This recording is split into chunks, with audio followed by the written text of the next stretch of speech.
السلام عليكم ورحمة الله وبركاته. بسم الله الرحمن الرحيم. الحمد لله رب العالمين، وصلى الله وسلم وبارك على نبينا ورسولنا محمد وعلى آله وصحبه أجمعين وأزواجه أمهات المؤمنين ومن تبعهم بإحسان إلى يوم الدين، أما بعد. أعوذ بالله السميع العليم من الشيطان الرجيم، من همزه ونفخه ونفثه. بسم الله الرحمن الرحيم. أفتطمعون أن يؤمنوا لكم وقد كان فريق منهم يسمعون كلام الله ثم يحرفونه من بعد ما عقلوه وهم يعلمون. الحمدللہ، اللہ رب العالمین کی توفیق سے سورۃ البقرہ کی 74 آیات مکمل ہو چکی ہیں، جن کا ترجمہ اور مختصر و اجمالی تفسیر آپ کے سامنے بیان ہو چکی ہے۔ آج کی کلاس کی ابتدا آیت نمبر 75 سے ہو رہی ہے۔ اللہ تعالیٰ فرماتا ہے: افتطمعون ان یؤمنوا لکم وقد کان فریق منهم یسمعون کلام اللہ ثم يحرفونه من بعد ما عقلوه وهم يعلمون۔ گزشتہ آیات کی روشنی میں اس بات کا تذکرہ ہوا کہ مدینے کے وہ مسلمان جو ابھی نئے اسلام میں داخل ہوئے تھے، اسلام لانے سے پہلے انہوں نے یہودیوں ہی سے سنا تھا کہ ایک نبی آخر الزمان صلی اللہ علیہ وسلم کی بعثت ہونے والی ہے، لہذا جب اس نبی کی بعثت ہوگی تو ہم اس پر ایمان لے کر آئیں گے اور پھر اس کے ذریعے پوری دنیا پر حکومت کریں گے۔ تو جب نبی کریم جناب محمد الرسول اللہ صلی اللہ علیہ وسلم کی بعثت ہوئی تو یہ جو طبقہ تھا جنہوں نے یہ باتیں یہودیوں سے سنی تھیں، وہ تو دائرہ اسلام میں ایمان میں داخل ہو گئے، جبکہ یہودیوں نے انکار کیا۔ اللہ رب العالمین نے ان مدینہ کے مسلمانوں سے یہ فرمایا: افتطمعون ان یؤمنوا لکم، کیا تمہیں یہ توقع ہے، کیا تمہیں یہ امید ہے ان یؤمنوا لکم کہ تمہارے لیے وہ ایمان لے آئیں گے؟ وقد كان فريق منهم يسمعون كلام اللہ، جبکہ ان میں سے ایک گروہ ایسا ہے جو اللہ کے کلام کو سنتا ہے، ثم يحرفونه من بعد ما عقلوا، پھر اسے سمجھنے کے بعد اس میں تحریف کرتا ہے، وهم يعلمون، اور یہ تحریف بھی ان کی جان بوجھ کر ہے، یعنی اللہ کے کلام کو سنتا ہے، اسے سمجھتا ہے اور پھر جان بوجھ کر اس میں تحریف کا ارتکاب کرتا ہے۔ یہودیوں کی تحریف کیا تھی؟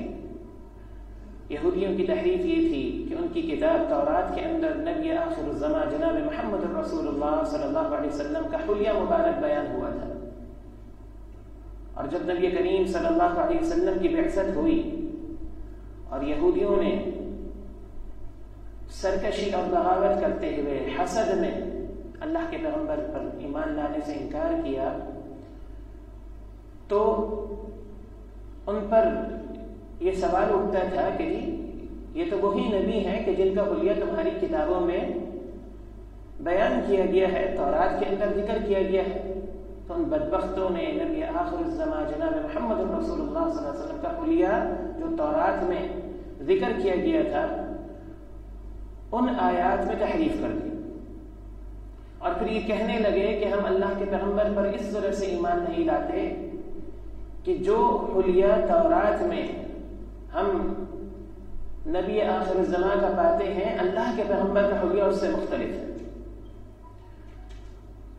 اسی تعلق سے اللہ رب العالمین نے یہودیوں کے حوالے سے اس بات کو ذکر کیا کہ ان میں سے ایک گروہ ایسا ہے جو اللہ کے کلام کو سنتا ہے یعنی وہ اللہ کے پیغمبر جناب محمد رسول اللہ صلی اللہ علیہ وسلم. وَإِذَا لَقُوا الَّذِينَ آمَنُوا قَالُوا آمَنَّا.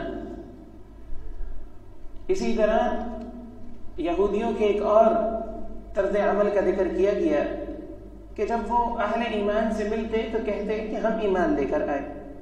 وَإِذَا خَلَا بَعْضُهُمْ إِلَى بَعْضٍ.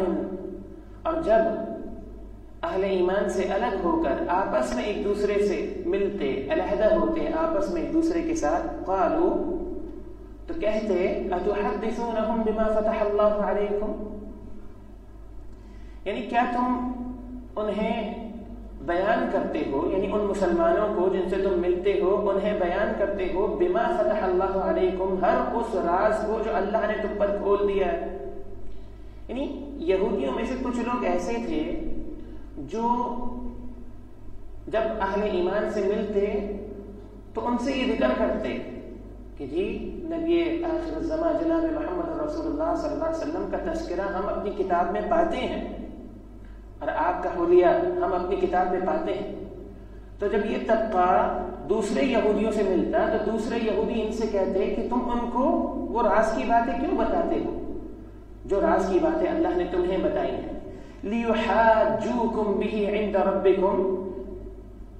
تم اس لیے کرتے ہو تاکہ وہ مسلمان تمہارے خلاف ان باتوں کو عند ربکم اپنے رب کے پاس بطور حجت پیش کریں. یعنی کل قیامت کے دن تم اپنی زبان سے آج اس بات کا اقرار کرتے ہو تو یہ مسلمان کل قیامت کے دن تمہارے خلاف تمہاری انہی باتوں کو اللہ کے سامنے بطور حجت پیش کریں گے. افلا تعقلون. کیا تم عقل نہیں رکھتے؟ یعنی یہودی اس حد تک، آپ یہ اندازہ کریں کہ اس حد تک بدبخت تھے کہ شاید وہ یہ سمجھتے تھے کہ وہ جب مسلمانوں سے یہ باتیں کریں گے تو اللہ کو معلوم ہوگا، اور اللہ کو معاذ اللہ سے بغیر کچھ معلوم ہی نہیں. تو اللہ نے فرمایا اولا یعلمون، کیا وہ جانتے نہیں ہیں ان اللہ یعلم ما یسرون وما یعلنون، کہ یقیناً اللہ رب العالمین خوب جانتا ہے ہر اس بات کو یسرون جو وہ چھپاتے ہیں، وما یعلنون اور ہر اس بات کو جو وہ ظاہر کرتے ہیں. یعنی اللہ رب العالمین تو ظاہر اور پوشیدہ سب سے واقف ہے. تمہارے بتانے سے اللہ کو یہ معلوم نہیں ہوتا، بلکہ اللہ کے علم میں تو وہ بھی ہے جو تم ظاہر کرتے ہو، اور اللہ کے علم میں تو وہ بھی ہے جو تم ظاہر نہیں کرتے، جو تم چھپاتے ہو. وَمِنْهُمْ أُمِّيُّونَ لَا يَعْلَمُونَ الْكِتَابَ إِلَّا أَمَانِيَّ وَإِنْهُمْ إِلَّا يَظُنُّونَ. آگے فرمایا کہ یہودیوں میں سے کچھ تو ایسے ہیں جو ان پڑھ ہیں. یعنی اس آیت کے اندر یہودیوں کی عوام کی حالت بیان ہو رہی ہے. یہودیوں کی عوام کی کیا حالت ہے؟ فرمایا یہودیوں کی عوام ایسی ہے جو ان پڑھ ہے. امی کی جمع ہے امیون، جو ان پڑھ ہے. لا يعلمون الکتاب، وہ تو کتاب کو جانتے ہی نہیں.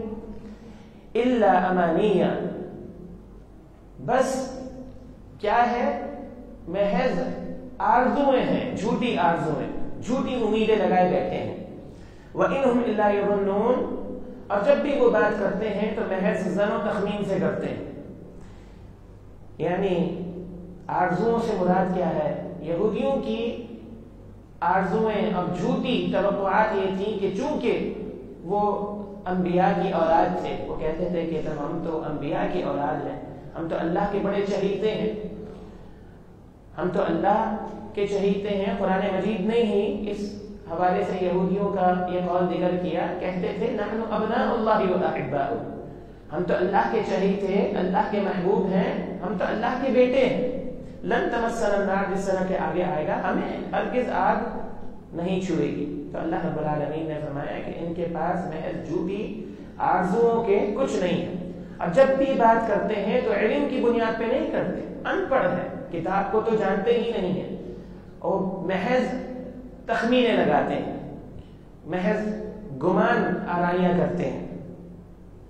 اس آیت کے اندر ایک بڑی نصیحت ہے، بالخصوص ہمارے لیے بھی اور ہمارے دور حاضر کے اندر ان کلمہ کو مسلمانوں کے لیے بھی، کہ جو جسے کہنے کہ کتاب سے ہٹ کر، قرآن مجید سے ہٹ کر، قرآن و حدیث سے ہٹ کر، شرعی احکامات سے ہٹ کر اپنے بزرگوں کے ساتھ، اللہ کے نیک بندوں کے ساتھ، اللہ کے اولیاء کے ساتھ جو اس دنیا سے رخصت ہو گئے ہیں اور تنو من مٹی کے نیچے مدفون ہیں، ان کی جو قبریں ہیں ان پر مزارات بنا کر ان کی تعظیم کرتے ہوئے ان سے جھوٹی آرزوئیں اور توقعات لگا کر بیٹھے ہوئے ہیں کہ شاید یہ ہمیں کل اللہ کے ہاں ہمارے سفارشی ہو جائیں، اللہ کے ہاں ہمیں بچا لیں گے، اور پھر اس جھوٹی توقع اور آرزو کے اندر اللہ رب العالمین کی عبادت تک میں شرک کے اندر مبتلا ہو گئے۔ تو یہودیوں کا بھی یہ شیبہ تھا، یہودیوں کی عوام کی بھی یہی حالت تھی جسے اللہ رب العالمین نے اس آیت کے اندر بیان فرمایا۔ فرمایا فویل للذین یکتبون الکتاب بأیدیہم ثم یقولون ھذا من عند اللہ لیشتروا به ثمنا قلیلا فویل لهم مما کتبت ایدیہم وویل لهم مما یکسبون۔ فرمایا فویل للذین، ہلاکت ہو ان لوگوں کے لیے یکتبون الکتاب، جو اپنے ہاتھوں سے کتاب کو لکھتے ہیں، یکتبون لکھتے ہیں الکتاب، کتاب کو بأیدیہم اپنے ہاتھوں سے۔ کیا مطلب ہے؟ مطلب یہ ہے کہ تورات کی جو شرح ہے اور جو ان کے علماء کی آراء ہیں، ان کے جو فتوے ہیں وہ لکھتے تھے اور پھر اس کو تورات کا حصہ بنا دیا کرتے تھے، اس کو تورات کا حصہ بنا لیا کرتے تھے۔ جیسے ان کے جو مفسرین کی تعبیرات ہیں، ان کے فقہاء کے اجتہادات تھے، وہ اس کو انہوں نے تورات کے ساتھ خلط ملط کر دیے۔ ثم یقولون ھذا من عند اللہ، پھر وہ کہتے ہیں کہ یہ تو اللہ کی طرف سے ہے، اور پھر اس کی نسبت جو ہے وہ اللہ کی طرف کرتے ہیں کہ یہ تو تورات ہے، یہ تو اللہ کی کتاب ہے، جبکہ وہ اللہ کی کتاب کی وہ آیات نہ ہوتی تھیں جو اللہ رب العالمین نے نازل فرمائی تھی، وہ خود انہوں نے اپنے ہاتھوں سے لکھ کر اس کے اندر شامل کر دی اور تورات کی آیات کے ساتھ اسے خلط ملط کر دیا، اور پھر یہ کہتے ہیں کہ یہ اللہ کی طرف سے ہے، لیشتروا به ثمنا قلیلا، تاکہ وہ اس کے ذریعے ایک حقیر اور معمولی سا عوض حاصل کر سکے، قیمت حاصل کر سکے۔ جرائم کے حساب سے قیمتوں کا تعین کرتے تھے، سودے بازیاں ہوتی تھیں، اور پھر اس کے حساب سے جو ہے وہ اللہ رب العالمین کے احکامات میں تحریف اور تبدیلیاں ہوا کرتی تھیں۔ یہ یہودیوں کا شیوہ بن گیا تھا۔ اللہ فرماتا ہے فویل لهم مما کتبت ایدیہم، ہلاکت ہے ان کے لیے مما کتبت ایدیہم، ہر اس چیز میں جو ان کے ہاتھوں نے لکھا، یعنی یہ تحریریں ان کے لیے بربادی کا سامان بن جائیں گی۔ فویل لهم مما یکسبون، بس ہلاکت ہے ان کے لیے مما، ہر اس چیز میں جو وہ کماتے ہیں، یعنی ان کے اعمال بھی ان کے لیے ہلاکت کا اور بربادی کا سبب بن جائیں گے، اور ان کی تحریریں بھی ان کے لیے ہلاکت اور بربادی کا سبب بن جائیں گے۔ اس آیت کے اندر بھی بڑی نصیحت ہے ہم مسلمانوں کے لیے۔ آپ دیکھیں قرآن مجید کے دوسرے مقام پر فرمایا اتخذوا احبارهم ورهبانهم اربابا من دون اللہ، کہ انہوں نے اپنے علماء اور اپنے جو درویش ہیں انہیں اللہ کو چھوڑ کر اپنا رب بنا لیا تھا، اور حدیث میں اس کی وضاحت کی گئی کہ رب بنانے کا طریقہ یہ تھا کہ جو ان کے علماء حلال قرار دیتے، جسے اللہ نے حرام قرار دیا ہوتا تو ان کے علماء کے کہنے پر وہ اسے حلال قرار دیتے، اور جسے اللہ رب العالمین نے حلال قرار دیا ہوتا ان کے علماء کے کہنے پر وہ اسے حرام قرار دیتے۔ اس حد تک اپنی اس جسے کہنے کہ اس خباثت میں اس حد تک گر گئے تھے کہ اپنے ہاتھوں سے فتوے لکھ کر اسے تورات کا حصہ بنا دیا اور تورات کی آیات کے ساتھ خلط ملط کر دیا۔ آپ دیکھیں کہ آج ہمارے معاشرے میں بھی کتنے ہی ایسے لوگ ہیں اور کتنے ہی ایسے کلمہ گو مسلمان ہیں جو قرآن مجید کے مقابلے میں، احادیث مبارکہ یعنی اللہ کی وحی کے مقابلے میں علماء کی آراء کو اور اقوال کو اور آراء الرجال کو پیش کرتے ہیں۔ لہذا یہ بھی ایک نصیحت کا مقام ہے ہمارے لیے، اللہ رب العالمین سمجھ عطا فرمائے۔ وقالوا لن تمسنا النار الا ایاما معدودا، یہودی کہتے لن تمسنا النار، ہرگز نہیں، تمسنا چھوئے گی ہمیں، النار آگ، لن حرف لن عربی زبان میں نفی کے لیے آتا ہے، نمبر 1۔ نمبر 2، اس نفی میں تاکید ہوتی ہے۔ نمبر 3، اس نفی کا تعلق مستقبل سے ہوتا ہے۔ یہ 3 باتیں حرف لم کے اندر پائی جاتی ہیں، نفی، تاکید، مستقبل۔ نفی، تاکید، مستقبل۔ مستقبل میں کسی بھی چیز کی ایسی نفی کے لیے کہ جس کے اندر تاکید ہو۔ اور چوتھی بات ایسی ہے کہ جس میں اہل اللغہ کا اختلاف ہے، اور وہ بات یہ ہے کہ کیا وہ نفی ہمیشہ کے لیے ہوتی ہے یا پھر وہ نفی ہمیشہ کے لیے نہیں ہوتی۔ اس چوتھی بات میں اختلاف ہے۔ تو لن کا ترجمہ ہوگا ہرگز ہرگز کبھی بھی نہیں چھوئے گی ہمیں آگ۔ یعنی یہودی یہ کہتے تھے کہ ہمیں تو ہرگز آگ نہیں چھوئے گی، الا ایاما معدودہ، ہاں اگر ہمیں آگ نے چھوا بھی تو گنتی کے چند دن، محض چند دن ہیں جو گنتی کے اس مرحلے سے ہم گزریں گے، اس کے بعد ہم آزاد ہو جائیں گے۔ اللہ رب العالمین نے یہودیوں کے اس نظریے کی تردید میں 3 باتیں ذکر کی۔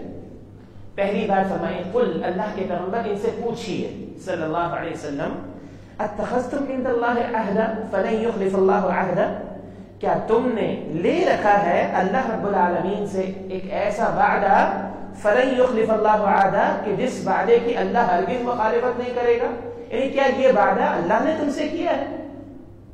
جبکہ ایسا نہیں تھا کہ اللہ رب العالمین نے ان سے یہ کہا ہو کہ تمہیں ہرگز آگ نہیں چھوئے گی کیونکہ تم یہودی ہو۔ دوسری بات جس کا ذکر قرآن مجید کے دوسرے مقام پر کیا گیا، آنے والی آیتوں کے اندر بھی اس کا ذکر ہے، اللہ نے فرمایا کہ اگر بات ایسی ہی ہے جیسی بات تم کرتے ہو تو پھر تم موت کی تمنا کرو۔ تم دنیا کی زندگی پر اتنے حریص کیوں ہو؟ تمہیں تو موت کی تمنا کرنی چاہیے تاکہ جلد تمہاری اللہ سے ملاقات ہو جائے، تمہیں جلدی جنت مل جائے اور تم جلدی جنت میں داخل ہو جاؤ۔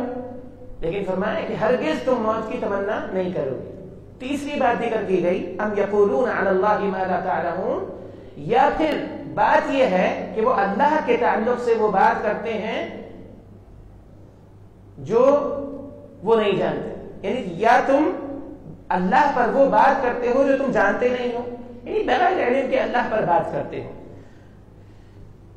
ان 3 باتوں کے ذریعے یہودیوں کے اس نظریے کی تردید کی گئی کہ لن تمسنا النار الا ایاما معدودہ، بلا من کسب سیئۃ واحاطت به خطیئته فاولئک اصحاب النار هم فیها خالدون۔ اور اس کے بعد اللہ رب العالمین نے ایک اصول ذکر کیا، فرمایا اللہ کا قانون جزا و سزا سب کے لیے برابر ہے۔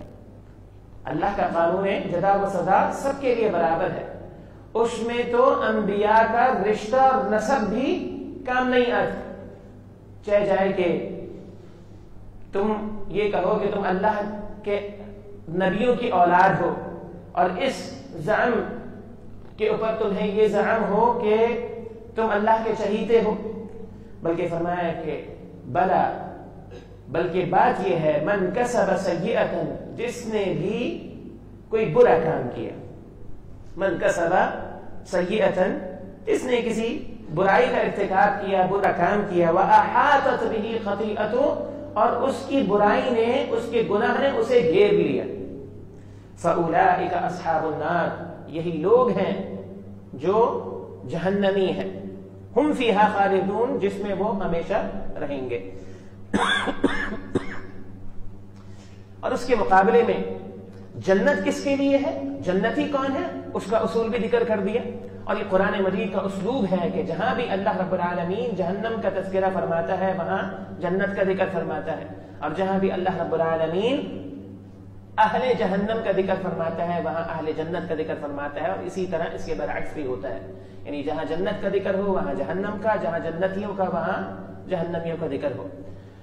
لہذا اللہ رب العالمین نے ایسے لوگوں کا ذکر کیا کہ جن کے لیے جہنم ہے، تو اس کے مقابلے میں ایسے لوگوں کا بھی ذکر کیا کہ جن کے لیے جنت ہے۔ اور وہ کون لوگ ہیں؟ فرمایا والذین، اور وہ لوگ آمنوا جو ایمان لے کر آئے، وعملوا الصالحات، اور انہوں نے نیک اعمال کیے، اولئک اصحاب الجنہ، یہی وہ لوگ ہیں جو جنتی ہیں، جنت والے ہیں، ہم فیہا خالدون، جس میں وہ ہمیشہ رہیں گے۔ وَإِذْ أَخَذْنَا مِيثَاقَ بَنِي إِسْرَائِيلَ لَا تَعْبُدُونَ إِلَّا اللَّهَ، آپ یہ بات چونکہ کئی مرتبہ گزشتہ آیات میں گزر چکی ہے، یہ سن چکے ہوں گے کہ حرف اذ اشارہ ہے کسی مخصوص واقعے کی طرف، اس لیے اس کا ترجمہ کیا جاتا ہے اور اس وقت کو بھی یاد کرو جب، اور اس وقت کو بھی یاد کرو جب اخذنا ہم نے لیا میثاق پختہ وعدہ، پختہ عہد لیا بنی اسرائیل سے، اور وہ پختہ عہد کیا تھا؟ لا تعبدون الا اللہ، کہ تم اللہ کے علاوہ کسی کی عبادت نہیں کرو گے، وبالوالدین احسانا وذی القربى والیتامى والمساکین، اور تم والدین کے ساتھ، قریبی رشتہ داروں کے ساتھ، یتیموں کے ساتھ اور مسکینوں کے ساتھ اچھا سلوک کرو گے، وقولوا للناس حسنا، اور لوگوں سے بھی اچھی بات کرو گے، وَأَقِيمُوا الصَّلَاةَ، نماز قائم کرتے رہو گے، وَآتُوا الزَّكَاةَ، اور زکوٰۃ ادا کرتے رہو گے، ثُمَّ تَوَلَّيْتُمْ إِلَّا قَلِيلًا مِّنْكُمْ وَأَنْتُمْ مُعْرِضُونَ، فرمایا ثُمَّ تَوَلَّيْتُمْ إِلَّا قَلِيلًا مِّنْكُمْ، تم میں سے سوائے چند ایک کے، تھوڑی تعداد کے تم پھر گئے، ثُمَّ تَوَلَّيْتُمْ، پھر تم پھر گئے اپنے اس عہد سے، اپنے اس وعدے سے تم نے عہد شکنی کی، الا قلیلا منکم، مگر تھوڑے تم میں سے ایسے تھے جو اس وعدے پر قائم رہے، وانتم معرضون، اور ابھی بھی تم اعراض کر رہے ہو، یعنی ایک تو تم نے اللہ سے کیا ہوا وعدہ توڑا، اور ابھی بھی تم اپنی اسی روش پر قائم ہو کہ تم اپنی یہ جو عہد شکنی کی روش ہے اس پر قائم۔ یہودیوں کا یہ شیوہ تھا، اللہ سے وعدہ کرتے اور پھر اس وعدے کی مخالفت کرتے، اس عہد کی عہد شکنی کرتے۔ یہ جو آیت ہے اس میں اگرچہ خطاب جو ہے وہ آپ کہہ لیں کہ ذکر بنی اسرائیل کے تعلق سے ہے، لیکن یہ اللہ رب العالمین کے وہ اصول ہیں، وہ احکامات ہیں جو ہر شریعت کے اندر رہیں اور ہماری شریعت میں بھی ہیں، جو کسی بھی شریعت میں بدلے نہیں گئے۔ کون سے احکامات؟ نمبر 1 لا تعبدون الا اللہ، کہ اللہ کے علاوہ کسی کی عبادت نہیں ہے، وبالوالدین احسانا وذی القربى والیتامى والمساکین، والدین، قریب رشتہ دار، یتیموں اور مساکین کے ساتھ حسن سلوک، وقولوا للناس حسنا، لوگوں سے اچھی بات کرنا، واقیموا الصلاۃ، نماز قائم کرنا، وآتوا الزکاۃ، اور زکات ادا کرنا۔ یہ وہ امور ہیں جو ہر شریعت کے اندر رہے ہیں۔ وَإِذْ أَخَذْنَا مِيثَاقَكُمْ، اور اس وقت کو بھی یاد کرو، أَخَذْنَا مِيثَاقَكُمْ، جب ہم نے تم سے یہ وعدہ لیا۔ کیا وعدہ لیا؟ لَا تَسْفِكُونَ دِمَاءَكُمْ وَلَا تُخْرِجُونَ أَنفُسَكُمْ مِنْ دِيَارِكُمْ، کہ دیکھو تم آپس میں ایک دوسرے کا خون نہیں بہاؤ گے، آپس میں ایک دوسرے کا خون نہیں بہاؤ گے، یعنی خون ریزی نہیں کرو گے، لا تسفکون، نہیں تم بہاؤ گے، دماءکم، اپنا خون، یعنی آپس میں ایک دوسرے کا خون نہیں بہاؤ گے، خون ریزی نہیں کرو گے، ولا تخرجون انفسکم، اور نہیں تم اپنے آپ کو باہر نکالو گے۔ کیا مطلب ہے؟ یعنی تم اپنے ہی بھائیوں کو جلا وطن بھی نہیں کرو گے، ہم نے تم سے یہ وعدہ لیا۔ ثم اقررتم، پھر تم نے اپنے اس وعدے کا اقرار کیا، وانتم تشہدون، اور تم گواہی بھی دیتے ہو، تم اس بات پر گواہی دیتے ہو کہ یہ وعدہ تم سے لیا گیا تھا اور تم نے اس وعدے کا اقرار کیا تھا۔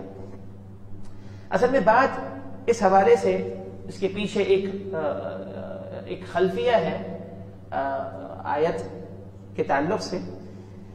بنی اسرائیل سے، یعنی یہودیوں سے، بنی اسرائیل میں یہودیوں سے اللہ رب العالمین نے 4 وعدے لیے تھے۔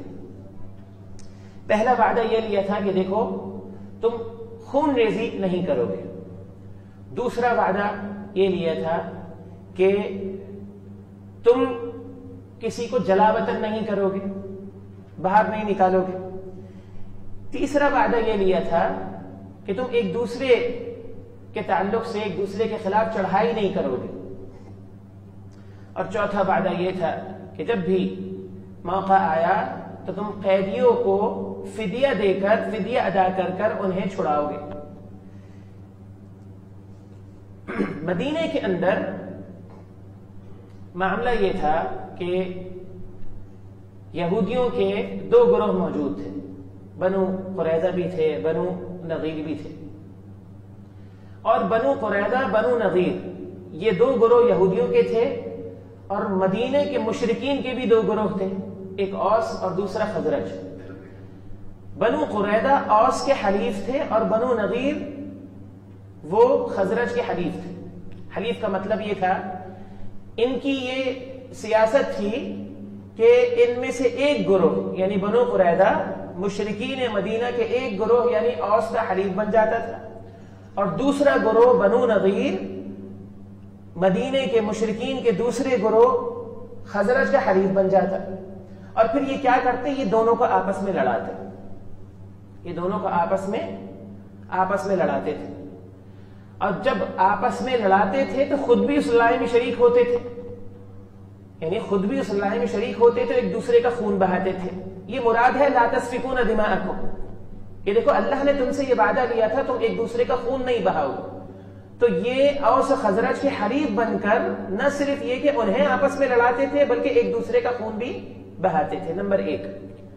اور پھر دوسرا عمل کیا کرتے تھے، یہ پھر جلا وطنی کے معاملات بھی کرتے تھے، ایک دوسرے کو جو ہے وہ جلا وطن کر دینا. تیسرا عمل یہ کرتے تھے کہ جس کا ذکر اللہ نے اگلی آیت میں کیا، تظاہرون علیہم بالاثم والعدوان، گناہ اور زیادتی کرتے ہوئے وہ ایک دوسرے پر چڑھائی بھی کرتے تھے، کہ اللہ رب العالمین نے اس سے انہیں منع فرمایا تھا. چوتھی بات یہ تھی کہ جب لڑائی کے اندر آپ کو پتہ ہے عرب کا یہ دستور تھا، جو غالب آتا تھا وہ مغلوب جو قوم ہے یا قبیلہ ہے وہ ان کے مردوں کو قتل کرتا تھا لڑائی کے اندر، جنگ کے اندر، اور عورتوں اور بچوں کو قید کر لیا جاتا تھا. اور جب یہ قید ہو جاتے تھے تو پھر یہ اپنوں کو فدیہ دے کر چھڑایا بھی کرتے تھے.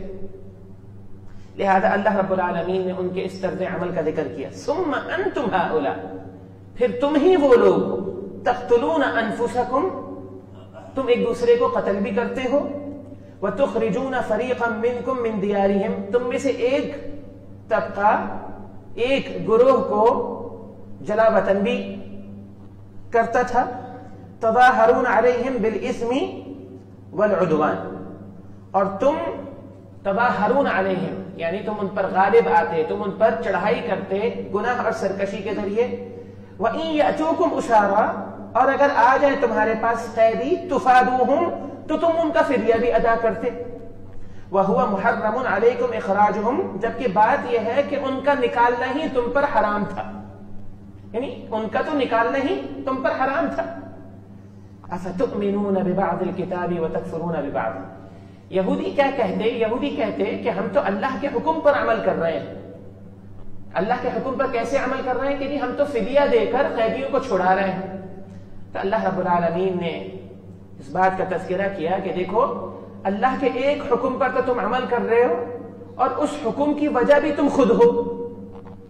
بھئی فدیہ اس کا دیا جاتا ہے نا جو قیدی بنایا جاتا ہے، اور قیدی بنائے جانے کی نوبت جنگ میں آتی ہے، اور تمہیں تو اس سے روکا گیا تھا، قتل و غارت گری سے، فساد سے تمہیں روکا گیا تھا.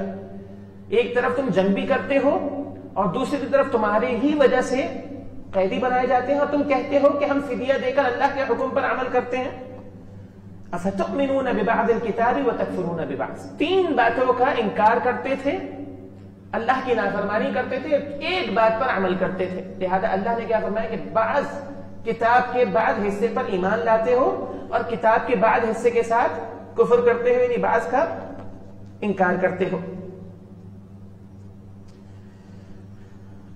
فما جزاء من يفعل ذلك منكم الا خزي في الحیات الدنیا. یہ قاعدہ ہے، اس کو نوٹ کر لیں، ہمیشہ یاد رکھیں کہ حرف الا سے پہلے جب بھی ما آتا ہے تو وہ نفی کے معنی میں ہوتا ہے. حرف الا سے پہلے جب بھی حرف ما آتا ہے، فما جزاء، حرف ما آتا ہے تو وہ نفی کے معنی میں ہوتا ہے، اس کا معنی نفی کا کیا جاتا ہے. کیا مطلب ہے؟ ما فما جزاء، نہیں ہے جزا، من يفعل ذلك منکم، جو ایسا کرے منکم تم میں سے، الا مگر خزی فی الحیات الدنیا، دنیا کی زندگی میں رسوائی، یعنی تم میں سے جو ایسا کرے اس کی سزا سوائے دنیا کی زندگی میں رسوائی کے اور کچھ نہیں. اچھا، وہ رسوائی کیا تھی؟ وہ رسوائی بنو قریظہ کو بھی ان کا مقدر بنی دنیا کی زندگی کے اندر، اور بنو نذیر کا بھی مقدر بنی۔ بنو نذیر سن 4 ہجری میں ان کا محاصرہ کیا گیا اور بغیر لڑے انہوں نے ہتھیار ڈال دیا، ان کو جلا وطن کیے جانے کا حکم ہوا۔ ان کے تعلق سے انہوں نے شام کا رخ کیا، اور پھر جب جزیے کی آیات نازل ہوئی، جزیے کے احکام نازل ہوئے، تو پھر ذلیل و رسوا ہوتے ہوئے انہوں نے جزیہ بھی ادا کیا اور ان سے جزیہ لیا جاتا رہا۔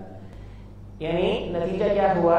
نتیجے کے طور پر یہودیوں کا جو ایک گروہ مدینے کے اندر موجود تھا، بنو نذیر، سن 4 ہجری میں وہ وقت آیا کہ جب اللہ نے حکم دیا اور اللہ کے حکم سے ان کا محاصرہ کیا گیا، اور پھر بغیر لڑائی کیے انہوں نے ہتھیار ڈال دیے، اور اللہ رب العالمین کی طرف سے حکم ہوا کہ ان کو جلا وطن کر دیا جائے، تو ان کو جلا وطن کیا گیا۔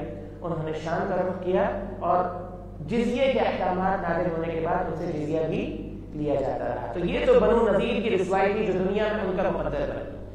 بنو قریظہ کی رسوائی یہ تھی کہ سن 5 ہجری یعنی غزوہ احزاب، غزوہ خندق کے بعد پھر ان پر بھی چڑھائی کی گئی مسلمانوں کی طرف سے بنو قریظہ پر، اور پھر بنو قریظہ کے جو مرد تھے انہیں قتل کر دیا گیا، اور ان کے بچوں کو اور ان کی عورتوں کو غلام اور لونڈیاں بنا لیا گیا۔ تو ان کے مقدر میں بھی یہ رسوائی تھی۔ یہ سب نتیجہ تھا کس بات کا؟ اللہ رب العالمین کے احکامات سے بغاوت کا، اللہ کی نافرمانی کا، اور اللہ سے کیے ہوئے وعدوں کو توڑنے کا، عہد شکنی کا، جس کا ذکر اللہ رب العالمین نے یہاں پر کیا۔ وَمَن يَفْعَلُ فَمَا جَزَاءُ مَن يَفْعَلُ ذَلِكَ مِنكُمْ إِلَّا خِزْيٌ فِي الْحَيَاةِ الدُّنْيَا۔ یعنی یہاں جو ایک انتہائی قابل توجہ بات ہے وہ یہ ہے، یہ جو رسوائی ان کو ملی تھی یہ ان کے اعمال کا نتیجہ تھی، کہ معاذ اللہ اللہ نے ان پر زیادتی نہیں کی تھی، بلکہ اللہ رب العالمین نے تو ان پر انعامات کی بارش سے نازل فرمائی تھی، ایک کے بعد ایک انعام ان پر نازل فرمایا تھا۔ وہ ہر انعام کی، اللہ کے احسان کی ناشکری کرتے رہے، بے قدری کرتے رہے، اور اللہ کے احکامات سے بغاوت کرتے رہے، حتیٰ کہ ایک وقت آیا کہ اللہ کی پکڑ ان پر آئی، اور پھر اس پکڑ کے نتیجے میں ان کو دنیا کی زندگی کے اندر رسوائی ملی۔ اور یہ تو دنیا ہے، اب آخرت کا کیا معاملہ ہے؟ فرمایا وَيَوْمَ الْقِيَامَةِ يُرَدُّونَ إِلَىٰ أَشَدِّ الْعَذَابِ، قیامت کے دن وہ لوٹائے جائیں گے سخت عذاب کی طرف۔ یعنی کل قیامت کے دن ان کا مقدر کیا ہے؟ انتہائی سخت اور شدید عذاب ہے۔ وَمَا اللَّهُ بِغَافِلٍ عَمَّا تَعْمَلُونَ، اور اللہ رب العالمین تمہارے اعمال سے غافل نہیں ہے۔ اس آیت میں بھی ایک بڑی اہم بات ہے جو سمجھنے کی ہے۔ أَفَتُؤْمِنُونَ بِبَعْضِ الْكِتَابِ وَتَكْفُرُونَ بِبَعْضٍ، یہ یہودیوں کا شیوہ ہے جس کا یہاں پر ذکر کیا گیا کہ کتاب کے بعض حصے کو مان لینا اور بعض حصے کو چھوڑ دینا، اس کا انکار کر دینا۔ اہل ایمان کو حکم کیا ہے؟ فرمایا یا ایھا الذین آمنوا ادخلوا فی السلم کافہ، اے ایمان والو پورے کے پورے اسلام میں داخل ہو جاؤ۔ جب لا الہ الا اللہ محمد رسول اللہ کا اقرار کیا ہے تو پھر اللہ اور اس کے رسول، اللہ اس کے رسول کی مانو، اور اپنا آپ اللہ اس کے رسول کے حوالے کر دو۔ اب ہمارے معاشرے میں افتؤمنون ببعض الکتاب وتکفرون ببعض، مسلمانوں کے اندر بھی یہودیوں کا یہ طرز عمل موجود، اس کی مختلف صورتیں آپ دیکھیں کہ کچھ صورتیں ایسی ہیں جن کا تعلق نظریہ، فکر اور عقیدے کے ساتھ، کچھ صورتیں ایسی ہیں جن کا تعلق عمل کے ساتھ۔ نظریہ اور فکر کے اعتبار سے آپ دیکھیں ہمارے ہاں منکرین حدیث کا طبقہ، یہ وہ طبقہ ہے کہ قرآن مجید کے اندر جو اللہ کے پیغمبر کے تعلق سے آیات آئی ہیں ان کا انکار عقیدے اور نظریے کے اعتبار سے کرتا ہے۔ یعنی ایک طرف قرآن مجید پر ایمان کا دعویٰ بھی ہے، اور دوسری طرف قرآن مجید ہی کے اندر اللہ رب العالمین نے جو نبی کریم صلی اللہ علیہ وسلم پر وحی خفی نازل فرمائی ہے اور اس کی اطاعت کا پابند کیا ہے، اس کا انکار بھی ہے۔ اس کی مختلف صورتیں، ایک طبقہ تو وہ تھا کہ جنہوں نے کھل کر حدیث کا انکار کیا، اللہ کے پیغمبر کی حجیت کا انکار کیا۔ انہوں نے کہا کہ اللہ کے پیغمبر صلی اللہ علیہ وسلم جو اسوہ تھے وہ صحابہ کے لیے تھے، اور صحابہ کے بعد اللہ کے پیغمبر کی یہ حیثیت ختم ہو گئی، ہمارے لیے اللہ کے پیغمبر اسوہ نہیں. اچھا، جیسا جیسا وقت بدلتا گیا ویسا ویسے ان کے اندر بتدریج تنوع آتا رہا. انکار حدیث، کچھ لوگوں نے کھل کر حدیث کا انکار کیا، کچھ نے حدیث کا انکار کھل کر نہیں کیا، اس انداز سے کیا کہ یہ حدیث تو قابل عمل ہے اور یہ حدیث قابل عمل نہیں ہے. اور کچھ نے کہا کہ جی ہم تو وہ حدیثیں مانیں گے جو ہمارے مسلک کی موافقت میں ہو، اور ان حدیثوں کو نہیں مانیں گے جو ہمارے مسلک کی مخالفت میں ہو. تو یہ انکار حدیث کی ساری جو صورتیں ہیں یہ سب افتؤمنون ببعض الکتاب وتکفرون ببعض کی عملی تفسیر. اسی طرح ہم یہ دیکھیں ہمارے معاشرے کے اندر جو لبرل طبقہ ہے وہ کہتے ہیں کہ جی عبادات کے تعلق سے تو ہم ہر اس بات کو مانیں گے جو دین اسلام کے اندر موجود ہے، نماز کے تعلق سے، روزے کے تعلق سے، لیکن جہاں تک معاملہ ہے معاملات کا، معاشرت کا، سیاست کا، وہاں اللہ کا دین قابل عمل نہیں ہے. پھر معاذ اللہ کبھی اس کو دقیانوس قرار دیا جاتا ہے، کبھی اس کے بارے میں یہ کہا جاتا ہے کہ جی وہ معاشرے کے لیے سوٹیبل نہیں ہے، دور حاضر کے اعتبار سے سوٹیبل نہیں ہے. تو یہ بھی افتؤمنون ببعض الکتاب وتکفرون ببعض کی ایک فکری اور نظریاتی تطبیق ہے جس کی آپ یہ کہنے کی ایک عملی صورت ہمارے معاشرے کے اندر ملتی ہے. ہمارے معاشرے کا وہ طبقہ جو معاشرے کو یعنی کہ ماڈرنائزیشن کا قائل ہے، ماڈرنزم کا قائل ہے، وہ کہتے ہیں کہ جتنی بھی جدید چیزیں ہیں ان کو اپنانے کے اندر اگرچہ وہ قرآن و حدیث کے اصول کے یا اس کے خلاف ہی کیوں نہ، اس میں کوئی حرج نہیں ہے، کیونکہ جو احکامات تھے وہ آج کے دور کے لیے نہیں ہیں، وہ ہمارے لیے نہیں ہے، وہ اس کے لیے ہیں. اور پھر ایک طبقہ ایسا ہے کہ جو عملی اعتبار سے اس آپ یہ کہہ رہے ہیں یہودیوں کے طرز عمل میں مبتلا ہے. اور وہ کیا ہے؟ وہ یہ ہے کہ جو باتیں ہمیں اچھی لگتی ہیں ہم اسے قبول کرتے ہیں، رسوم و رواج کے اندر، خوشیوں اور غم کے اندر، اور جو باتیں یا تو ہماری خواہشات کے خلاف ہوں یا قوم برادری کے خلاف ہوں یا پھر ہمارے معاشرے اور سوسائٹی کے خلاف ہوں، ان باتوں کو ہم قبول نہیں کرتے. تو لہذا یہ اس میں تنبیہ ہے ہم سب کے لیے. دیکھیں میں یہ بات آپ کو بتاؤں کہ آپ نے یقیناً کئی اہل علم سے یہ بات سنی ہوگی اور یقیناً آپ کے علم میں ہوگی، قرآن مجید کا ایک بہت بڑا حصہ سابقہ قوموں کے ذکر پر مشتمل ہے. اللہ نے ان کا تذکرہ قرآن مجید میں کیوں کیا ہے؟ اور پھر ایک نہیں ایک سے زیادہ مقامات پر اللہ رب العالمین ان کا تذکرہ کر کر کیا فرماتے ہیں؟ فی ذلک لعبرۃ لأولی الابصار، کہ اس میں نصیحت ہے، اس میں عبرت ہے عقل مندوں کے لیے. وہ لوگ تھے جو گزر گئے، جو ان کے اعمال تھے انہوں نے کیے وہ چلے گئے، لیکن ہمارے سامنے ان کے کرنے کا کیا مقصد ہے؟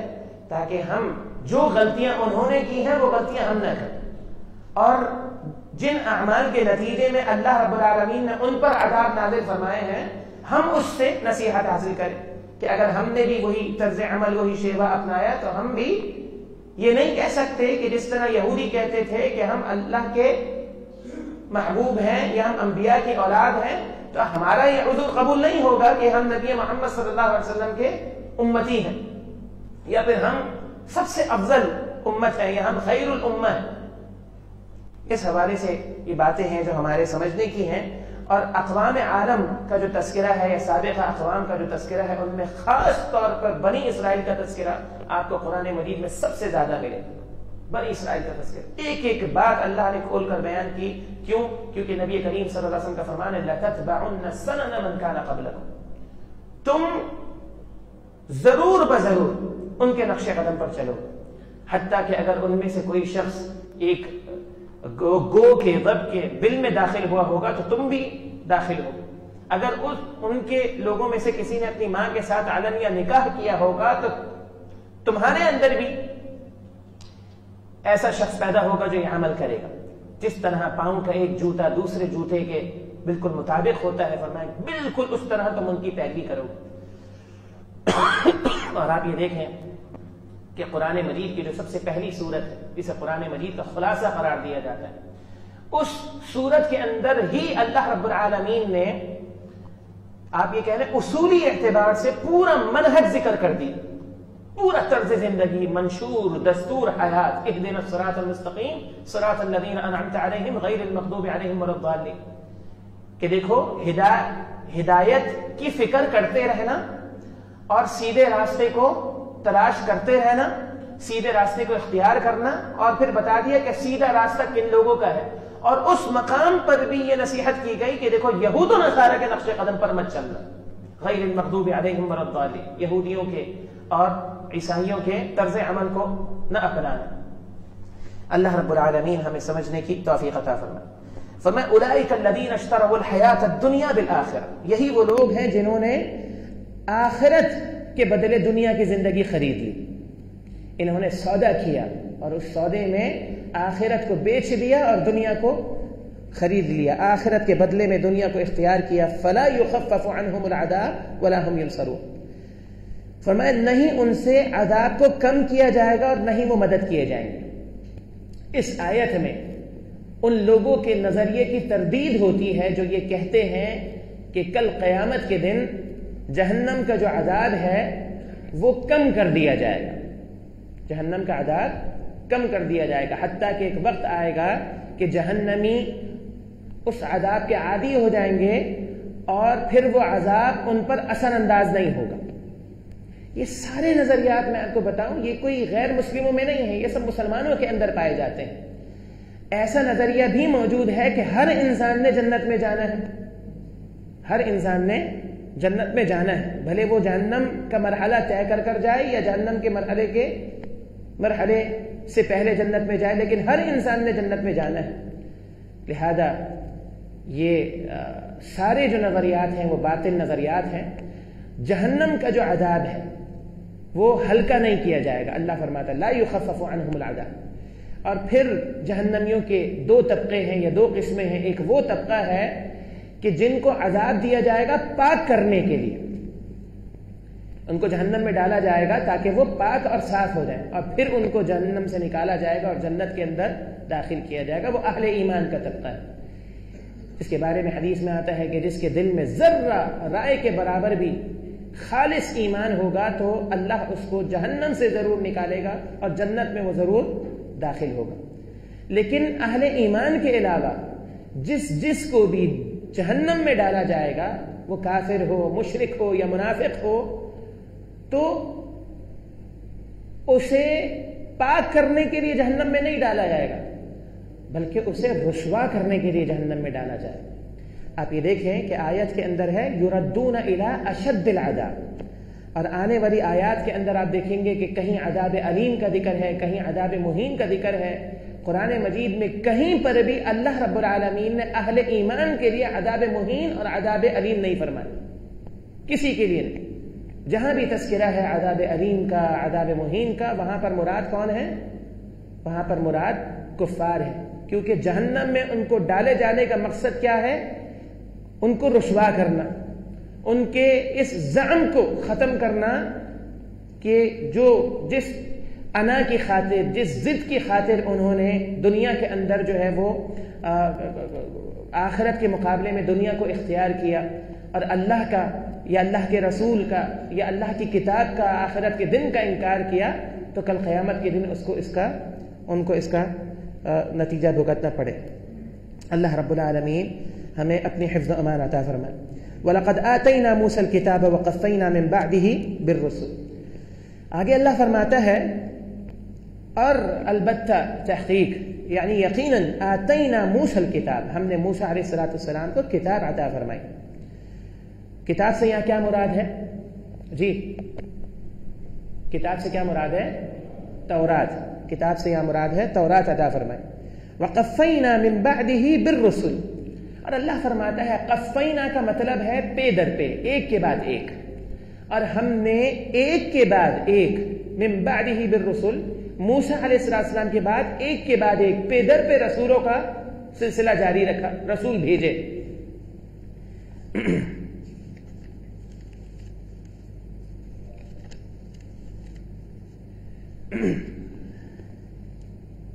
سیدنا موسیٰ علیہ السلام کے بعد جن رسولوں کو بھیجا گیا بالترتیب، ان میں سے جن کا ذکر قرآن مجید میں آیا ہے وہ سیدنا ہارون علیہ السلام، ذوالکفل، الیاس، الیسع، داؤد، سلیمان، لقمان، عزیر، یونس، زکریا، یحییٰ اور عیسیٰ علیہ السلام۔ یہ وہ رسل ہیں جنہیں اللہ رب العالمین نے سیدنا موسیٰ علیہ السلام کے بعد ایک بھیجا، اور یہ تسلسل جاری رکھا۔ اور ان رسولوں میں سے جن کا تذکرہ قرآن مجید میں آیا ان کے نام آپ کے سامنے ذکر کر دیے گئے ہیں۔ سریانی زبان میں سیدنا عیسیٰ علیہ السلام کو یسوع کہا جاتا ہے۔ آپ نے سنا ہوگا نا، یسوع مسیح کہتے ہیں، تو یہ یسوع جو ہے وہ سیدنا عیسیٰ کو کہا جاتا ہے سریانی زبان کے اندر۔ اسی طرح یہ جو سلسلہ انبیاء ہے، اس سلسلے کے اندر لقمان کا ذکر قرآن مجید میں موجود ہے سورہ لقمان کے اندر۔ تو اس بات میں اختلاف ہے کہ یہ اللہ کے نبی تھے یا نہیں تھے۔ تو بعض نے ان کو اللہ کا نبی قرار دیا ہے، اور بعض نے کہا یہ اللہ کے نبی نہیں تھے بلکہ یہ لقمان حکیم ہیں، اللہ کے نیک بندے تھے۔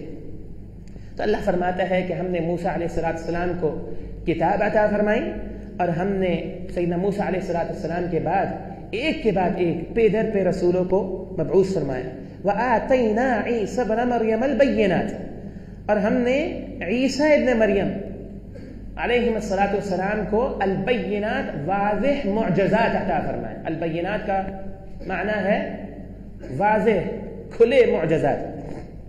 تو وہ معجزات کیا تھے جو سیدنا عیسیٰ علیہ السلام کو دیے گئے؟ جی، جیسے مردوں کو زندہ کرنا، اسی طرح کوڑ یا اندھے جو مریض ہوتے تھے وہ محض چھو کر انہیں تندرست کر دیا کرتے تھے۔ اسی طرح مٹی کا پرندہ بناتے تھے، اس پہ پھونک مارتے تھے، وہ اڑنا شروع ہو جاتا تھا۔ یہ سب نمبر 1 بِإِذْنِ اللَّهِ قرآن مجید کے دوسرے مقام پر ذکر کیا گیا، یہ سب اللہ کے حکم سے تھا۔ اس میں سیدنا عیسیٰ علیہ السلام کا کوئی ذاتی اختیار نہیں تھا کہ یہ وہ اپنی مشیت سے کریں، یہ محض اللہ کی مشیت تھی، اللہ کا حکم تھا، نمبر 1۔ اور نمبر 2 اللہ فرماتا ہے وَأَيَّدْنَاهُ بِرُوحِ الْقُدُسِ، اور ہم نے تائید کی عیسیٰ علیہ السلام کی روح القدس یعنی جبریل امین کے ذریعے۔ یعنی اس کے اندر ایک تو اللہ کا حکم تھا، اور دوسرا ان سب امور کے اندر عیسیٰ ابن مریم کو جبریل امین کی تائید حاصل تھی، اور ان کی مدد اور حمایت حاصل تھی۔ اللہ رب العالمین نے آگے فرمایا أَفَكُلَّمَا جَاءَكُمْ رَسُولٌ بِمَا لَا تَهْوَى أَنفُسُكُمْ اسْتَكْبَرْتُمْ۔ أَفَكُلَّمَا، پھر جب کبھی جَاءَكُمْ رَسُولٌ، تمہارے پاس لاتے رسول، بِمَا لَا تَهْوَى أَنفُسُكُمْ، وہ چیز یہ جو تمہارے خواہشات کے مطابق نہ ہوتی، جسے تمہارے جو نفس ہیں وہ پسند نہ کرتے، استکبرتم، تم اس سے اعراض کرتے۔ یعنی جب بھی اللہ کا رسول تمہیں کوئی ایسا حکم دیتا کہ جو جسے تمہاری خواہشات قبول نہ کرتی، جو تمہاری خواہشات کے خلاف ہوتا، استکبرتم اے اعرضتم، یعنی تم اعراض کرتے، تم تکبر کرتے ہوئے اس سے پھر جاتے۔ فَفَرِيقًا كَذَّبْتُمْ وَفَرِيقًا تَقْتُلُونَ، رسولوں کے ایک گروہ کو تم نے جھٹلایا اور ایک گروہ کو تم نے قتل کیا۔ اس بات میں بھی اختلاف ہے، لیکن راجح بات یہی ہے کہ یہودیوں نے انبیاء علیہ السلام کو قتل تک کیا ہے۔ سیدنا زکریا علیہ السلام، سیدنا یحییٰ علیہ السلام دونوں کو قتل کیا گیا، اور سیدنا عیسیٰ ابن مریم علیہ السلام کی جان کے یہ درپے ہو گئے تھے۔ اس طرح کی بات واضح ہے۔ فرمایا ایک رسولوں کا ایک گروہ ایسا تھا جن کو تم نے جھٹلا دیا، اور دوسرا گروہ ایسا تھا جن کو تم نے قتل کیا۔ وقالوا قلوبنا غلف، یہودیوں کا ایک اور مکروہ کردار یہاں پر ذکر ہو رہا ہے۔ کہتے قلوبنا غلف، ہمارے دل تو پردوں میں ہیں۔ کیا مطلب ہے؟ مطلب یہ ہے کہ ہمارے دل تو پردوں میں ہیں، کوئی بھی نیا عقیدہ، نیا مذہب قبول کرنے کے لیے تیار نہیں۔ بل لعنہم اللہ بکفرہم فقلیلا ما یؤمنون، اللہ نے فرمایا کہ بات یہ نہیں ہے جو تم کہتے ہو کہ تمہارے دل پردے میں ہیں، کوئی نیا مذہب، نیا نظریہ تم قبول نہیں کر سکتے، بلکہ فرمایا اللہ نے تم پر لعنت برسائی اور یہ لعنت کا نتیجہ ہے کہ تم ایمان لے کر نہیں آتے. فقلیلا، اور یہ لعنت بھی اللہ رب العالمین نے کیوں تم پر فرمائی ہے؟ میں بکفرہم، ان کے کفر کی وجہ سے، بلکہ اللہ رب العالمین نے ان پر لعنت فرمائی بکفرہم، ان کے کفر کی وجہ سے. فقلیلا ما یؤمنون، فقلیلا ما یؤمنون کے 2 ترجمے ہیں. ایک ترجمہ تو یہ ہے کہ بہت تھوڑے ہیں جو ایمان لے کر آتے ہیں، یعنی ایمان لانے والوں میں جو ایمان لانے والے ہیں وہ بہت تھوڑے لوگ ہیں. جیسے عبداللہ بن سلام اور عبداللہ بن سلام کے عقیدت مند محض ایک مخصوص طبقہ چند لوگ تھے جو ایمان لے کر آئے تھے. تو پہلا ترجمہ تو یہ ہے کہ اس سے مراد لوگ ہیں، اور دوسرا ترجمہ کیا ہے؟ دوسرا ترجمہ ہے فقلیلا ما یؤمنون، بہت تھوڑا ہے جو وہ ایمان لے کر آتے ہیں. یعنی اللہ رب العالمین نے جو احکامات نازل فرمائے ہیں اور جن پر ایمان لانے کا حکم دیا ہے بہت تھوڑا ہے، تھوڑی سی بات ہے جس پر وہ ایمان لے کر آتے ہیں، اور اکثر باتوں کا وہ انکار کرتے ہیں، اس کے ساتھ کفر کرتے ہیں. اسی طرح آگے اللہ رب العالمین فرماتے ہیں وَلَمَّا جَاءَهُمْ كِتَابٌ مِّنْ عِنْدِ اللَّهِ مُصَدِّقٌ لِمَا مَعَهُمْ وَكَانُوا مِنْ قَبْلُ يَسْتَفْتِحُونَ عَلَى الَّذِينَ كَفَرُوا فَلَمَّا جَاءَهُمْ مَا عَرَفُوا كَفَرُوا بِهِ فَلَعْنَةُ اللَّهِ عَلَى الْكَافِرِينَ. اور جب بھی وَلَمَّا جَاءَهُمْ، اور جب بھی آتی ان کے پاس کتاب، اللہ کی کتاب، من عند اللہ، اللہ کی طرف سے، جب بھی ان کے پاس اللہ کی طرف سے کتاب آتی اور وہ کتاب بھی مصدق لما معهم، تصدیق کرنے والی ہوتی اس کی جو ان کے پاس ہے. مراد قرآن مجید ہے جو ان کے پاس آیا، اور یہ قرآن مجید اس بات کی بھی تصدیق کرتا تھا کہ جو کتابیں ان کی تھیں وہ کتابیں اللہ نے ان پر نازل کی تھیں، قرآن نے اس کی بھی تصدیق کی تھی. وَكَانُوا مِن قَبْلُ يَسْتَفْتِحُونَ عَلَى الَّذِينَ كَفَرُوا، وَكَانُوا مِن قَبْلُ، اور اس سے پہلے تھے وہ یستفتحون، فتح کی دعائیں مانگتے، فتح طلب کرتے. یستفتحون کا مطلب کیا ہے؟ فتح طلب کرتے، فتح و نصرت کی دعائیں کیا کرتے علی الذین کفروا، کافروں پر. یعنی نبی آخر الزمان صلی اللہ علیہ وسلم جن کی پیشین گوئی ان کی کتابوں میں کی گئی تھی، اللہ کے پیغمبر کی بعثت سے پہلے وہ خوب رو رو کر اللہ سے دعائیں کیا کرتے تھے. اور جب بھی عربوں سے ان کی مڈ بھیڑ ہوتی اور یہ عربوں سے مار کھاتے تو پھر علی الذین کفروا، چونکہ عرب کو کفار سمجھتے تھے، ان سے کہتے کہ رک جاؤ، ایک نبی آنے والا ہے کہ جس کے ساتھ مل کر ہم تمہارے خلاف لڑیں گے اور پوری دنیا پر حکومت کریں گے. نبی آخر الزمان کی بعثت سے پہلے تمہاری حالت تو یہ تھی کہ تم فتح و نصرت اللہ سے مانگا کرتے تھے کہ اللہ اس نبی کو بھیج اور پھر اس نبی کے ذریعے ہماری فتح و نصرت فرما. اللہ فرماتے ہیں فلما جاءہم ما عرفوا، پس جب وہ نبی آ گیا ان کے پاس، ما عرفوا، جسے انہوں نے پہچان لیا. یعنی نہ صرف یہ کہ وہ نبی ان کے پاس آ گئے بلکہ تورات میں موجود جو اللہ کے پیغمبر کی علامات تھیں ان علامات کے ذریعے انہوں نے اللہ کے پیغمبر کو پہچان لیا کہ یہی وہ نبی آخر الزمان ہے. کفروا بہ، انہوں نے اس نبی کے ساتھ کفر کیا، اس کا انکار کیا. فلعنۃ اللہ علی الکافرین، کافروں پر اللہ کی لعنت ہو. اللہ فرماتا ہے بئس ما اشتروا به انفسهم ان يكفروا بما انزل الله بغيا ان ينزل الله من فضله على من يشاء من عباده. بئس ما، کتنا ہی برا ہے، اشتروا به انفسهم، کہ جس کے ذریعے انہوں نے، یعنی ان کے نفسوں نے جو خریدا ہے وہ کتنا ہی برا ہے، جس کے ذریعے انہوں نے اپنے نفسوں کا سودا کیا ہے. ان يكفروا بما انزل الله، اور وہ برا کیا ہے کہ وہ جو اللہ نے نازل کیا اس کا انکار کرتے ہیں. اور یہ انکار کیوں کرتے ہیں؟ بغیاً، سرکشی کرتے ہیں. سرکشی سے یہاں مراد حسد ہے، ان کی ضد، ان کا حسد یہاں پر مراد ہے. ان کو ضد کیا تھی؟ ان کو ضد یہ تھی کہ تمام انبیاء علیہ السلام کی جو بعثت ہوئی ہے وہ سیدنا اسحاق علیہ السلام کی نسل سے ہوئی ہے، جسے وہ اپنی نسل قرار دیتے تھے. اور سیدنا اسماعیل علیہ السلام کی جو بعثت ہے وہ اللہ کے پیغمبر کی جو بعثت ہے وہ سیدنا اسماعیل علیہ السلام کی نسل سے ہوئی ہے. محض اتنا حسد اور ان کو ضد تھی، بس اس حسد اور ضد کی وجہ سے انہوں نے انکار کیا، اور یہ حسد انہیں لے ڈوبا جس کی وجہ سے انہوں نے جو ہے وہ اللہ رب العالمین کی کتاب کا بھی انکار کیا اور اللہ کے رسول کا بھی انکار کیا۔ اس موقع پر مفسرین نے لکھا ہے، اہل علم ذکر کرتے ہیں حسد کے باب میں کہ حسد جب بڑھتا ہے تو صرف انسان کی دنیا نہیں بلکہ اس کا دین بھی برباد کر دیتے ہیں۔ شیطان کو کیا تھا؟ حسد ہی تھا نا۔ شیطان کو کیا تھا؟ حسد ہی تھا۔ اور اس دنیا کے اندر جو پہلا قتل ہوا اس کی وجہ کیا تھی؟ اس کی وجہ بھی یہی تھی۔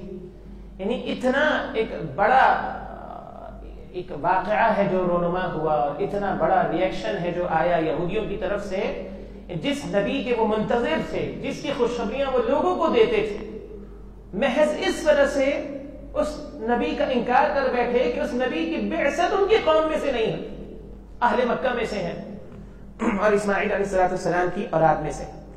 ان ينزل اللہ من فضلہ علی من یشاء من عبادہ، یعنی انہوں نے جو اللہ نے نازل کیا سرکشی کرتے ہوئے اس کا انکار کیا۔ کس بات کا انکار کیا؟ کہ اللہ نے نازل کیا من فضلہ، اپنے فضل کو، علی من یشاء من عبادہ، اپنے بندوں میں سے جس پر چاہا، یعنی اللہ کے پیغمبر علیہ السلام کا انتخاب کیا، اور جس پر چاہا اللہ نے اپنے اس فضل کو نازل کیا۔ یہاں فضل سے مراد وحی ہے، من فضلہ اے من وحیہ، یعنی اپنی وحی کو۔ فباؤوا بغضب علی غضب، نتیجہ کیا ہوا؟ اللہ فرماتا ہے ایک کے بعد ایک وہ اللہ کے غیظ و غضب کا شکار ہوئے۔ وَلِلْكَافِرِينَ عَذَابٌ مُّهِينٌ، دیکھیں اس مقام پر عذاب مہین کا تذکرہ کیا گیا، میں کافروں کے لیے رسوا کرنے والا عذاب مہین ہے۔ وَإِذَا قِيلَ لَهُمْ آمِنُوا بِمَا أَنزَلَ اللَّهُ قَالُوا نُؤْمِنُ بِمَا أُنزِلَ عَلَيْنَا وَيَكْفُرُونَ بِمَا وَرَاءَهُ۔ وَإِذَا، حرف اذا عربی زبان میں عموم کے لیے آتا ہے۔ حرف اذا کیا مطلب ہے؟ یعنی اذا کا مطلب ہوتا ہے جب بھی، ایک جملہ ہے جب کبھی، ایک ہے جب بھی۔ وَإِذَا قِيلَ لَهُمْ، جب بھی ان سے کہا جاتا آمنو، ایمان لے آؤ، بما انزل اللہ، ہر اس بات پر، ہر اس چیز پر جو اللہ نے نازل فرمائی ہے۔ قالوا، تو وہ کہتے نؤمن بما انزل علینا، ہم تو اس پر ایمان لے کر آئیں گے جو ہم پر نازل کیا گیا۔ ویکفرون بما وراء، اور جو اس کے علاوہ ہے اس کے ساتھ وہ کفر کرتے اور انکار کرتے، بما وراء، جو اس کے علاوہ ہے۔ وہو الحق، یعنی جو قرآن مجید ہے وہ حق ہے، مصدقا لما معهم، اور جو ان کے پاس موجود ہے اس کی تصدیق کرنے والا ہے۔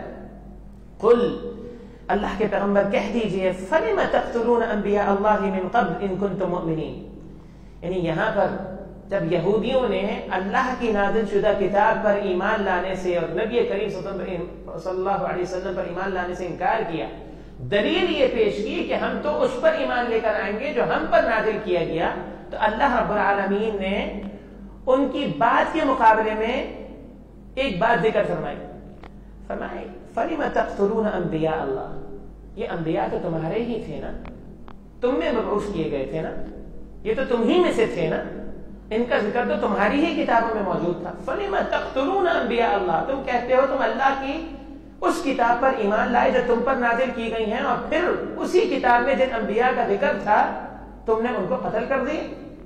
فَلِمَ تَقْتُلُونَ أَنْبِيَاءَ اللَّهِ، پھر کس لیے تم نے اللہ کے نبیوں کو قتل کیا؟ من قبل، اس سے پہلے، ان کنتم مؤمنین، اگر واقعتاً تم ایمان لانے والے ہو تو پہلے تم نے کس لیے انبیاء اللہ کے نبیوں کو قتل کیا؟ وَلَقَدْ جَاءَكُمْ مُوسَى بِالْبَيِّنَاتِ ثُمَّ اتَّخَذْتُمُ الْعِجْلَ مِن بَعْدِهِ وَأَنْتُمْ ظَالِمُونَ۔ اللہ اکبر۔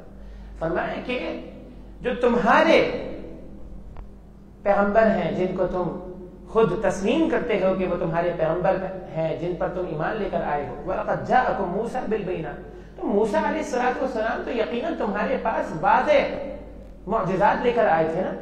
اچھا، اور یہ جو معجزات ہیں یہ صرف ید بیضاء اور عصا نہیں تھا، یعنی کہ وہ صرف چمکتا ہوا ہاتھ اور وہ لاٹھی ہی نہیں تھی، بلکہ اللہ رب العالمین نے موسیٰ علیہ السلام کے ذریعے ایک کے بعد ایک معجزہ بطور انعام کے تم پر نازل کیا. آپ یہ دیکھیں فرعون سے تمہیں نجات دینا، اور اس کے لیے سمندر کو اللہ نے تمہارے لیے روک دیا، تم نے سمندر کو پار کر لیا اور وہ سمندر کے اندر غرق ہو گئے. یہ معجزہ تھا کہ نہیں؟ اس کے بعد پھر تم جب ایک بے آب و بیابان صحرا کے اندر، جنگل کے اندر پہنچے، 40 سال تک اللہ رب العالمین نے تمہیں بادلوں کا سایہ عطا کیا. یہ کیا تھا؟ پھر آسمان سے من و سلوہ تم پر نازل کیا. پھر تمہارے پاس پینے کے لیے کچھ نہیں تھا، زمین سے 12 چشمے تمہارے لیے نکالے. کیا کچھ تمہارے لیے کیا. اور جب موسیٰ علیہ السلام کو اللہ نے اپنے پاس وادی طویٰ میں بلایا تمہیں کتاب دینے کے لیے، تو موسیٰ علیہ السلام کی غیر موجودگی میں تم نے کیا کیا؟ ثم اتخذتم العجل من بعد، پھر تم نے من بعدہ یعنی ان کے بعد، ان کی غیر موجودگی میں بچڑے کو اپنا معبود بنا لیا. تم نے کیا کیا؟ وانتم ظالمون، حقیقت یہ ہے کہ تم بڑے ظالم تھے. وَإِذْ أَخَذْنَا، اور اس وقت کو بھی یاد کرو، أَخَذْنَا مِيثَاقَكُمْ، جب ہم نے تم سے عہد لیا، پختہ عہد لیا. وَرَفَعْنَا فَوْقَكُمُ الطُّورَ، اور ہم نے تمہارے اوپر طور پہاڑ کو بلند کر دیا. یہ بدبخت ایسے تھے کہ اللہ کے ہر حکم کی مخالفت کرتے، اس کا مذاق اڑاتے، اس کو انتہائی حقیر سمجھتے. تو اللہ رب العالمین نے انہیں طور پہاڑ کے پاس جمع کیا اور طور پہاڑ کو ان کے اوپر جھکا دیا. طور پہاڑ کو ان کے اوپر جھکا دیا اور کہا کہ اب ایمان لے کر آؤ اور وعدہ کرو کہ تم بات کو مانو گے، ورنہ اس پہاڑ کو تم پر گرا دیں. وَرَفَعْنَا فَوْقَكُمُ الطُّورَ خُذُوا مَا آتَيْنَاكُمْ بِقُوَّةٍ وَاسْمَعُوا، جب ہم نے طور کو تم پر بلند کیا اور تم سے یہ کہا کہ جو کچھ ہم نے تمہیں دیا ہے اسے مضبوطی کے ساتھ تھام لو، واسمعوا، اور خوب اچھی طرح سن لو، سننے والے بن جاؤ. سننے والے سے کیا مراد ہے؟ یعنی سمعنا و اطعنا کہنے والے بن جاؤ. سنو اور ہم نے یہ کہو کہ ہم نے سنا اور ہم نے اطاعت کی. قالوا، بدبختوں نے کیا کرا اس وقت؟ تو اس ڈر سے کہ کہیں وہ پہاڑ ان پر گر نہ جائے اللہ سے وعدہ کر لی اور زبان سے کہنے لگے، قالوا کہنے لگے، یعنی زبان سے سمعنا، ہم نے سن لیا اللہ، ہم نے سن لیا. وعصینا، اور دل میں کہنے لگے ہم نے نافرمانی کی. زبان سے کہنے لگے ہم سننے والے بن گئے اور دل میں کہنے لگے کہ ہم تو نافرمانی کریں گے. وَأُشْرِبُوا فِي قُلُوبِهِمُ الْعِجْلَ بِكُفْرِهِمْ، حقیقت یہ ہے کہ ان کے کفر، اعراض، انکار کی وجہ سے بچڑے کی محبت ان کے دل میں ڈال دی گئی، گول کے پلا دی گئی. قل، اللہ کے پیغمبر فرما دیجئے، بئس ما یأمرکم بہ ایمانکم، بہت ہی برا ہے وہ جس کا تمہارا ایمان تمہیں حکم دیتا ہے. تم کہتے ہو نا ہم ایمان لانے والے ہیں، تمہارا ایمان ہے، یہ ایمان تمہیں حکم دیتا ہے.